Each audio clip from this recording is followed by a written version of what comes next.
In today's video, I'm going to teach you how to count unique values in Excel with a pivot table.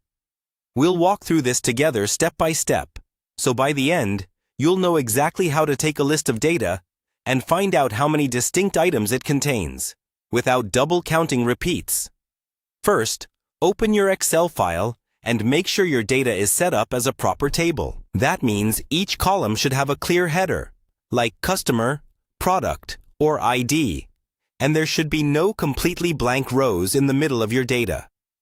If your data isn't already formatted as a table, you can quickly do that by selecting any cell in your range and turning it into a table from the ribbon. This helps Excel recognize your data as a clean block to analyze. Next, click anywhere inside your data range. Go to the Insert tab on the ribbon and choose Pivot Table. Excel will automatically select your data range if your table is set up correctly.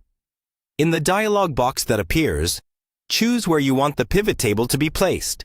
Most of the time, it's easiest to put it on a new worksheet so you have plenty of space to work. Once you're ready, confirm to create the pivot table. You'll see a new sheet with a blank pivot table layout and the pivot table fields pane on the right. Here, you'll see all the column headers from your original data. To count unique values, first decide which field you want to analyze. For example, if you want to know how many unique customers you have, you'll use the Customer field. Drag that field into the Values area. By default, Excel will usually try to summarize it by counting or summing. But this standard count will include duplicates. To change that, click the drop-down arrow next to the field in the Values area and choose Value Field Settings.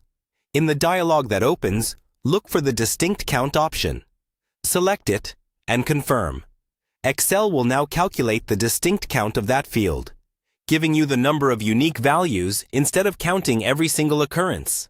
To make your results more meaningful, you can drag another field, such as a category or date, into the rows or columns area. This lets you see unique counts broken down by groups, like unique customers per region or per month. Take a moment to format the pivot table so it's easy to read.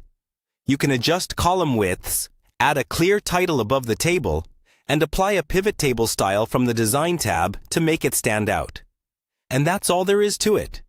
You've now learned how to count unique values in Excel using a pivot table, and you can reuse this method anytime you need quick, accurate, distinct counts in your data.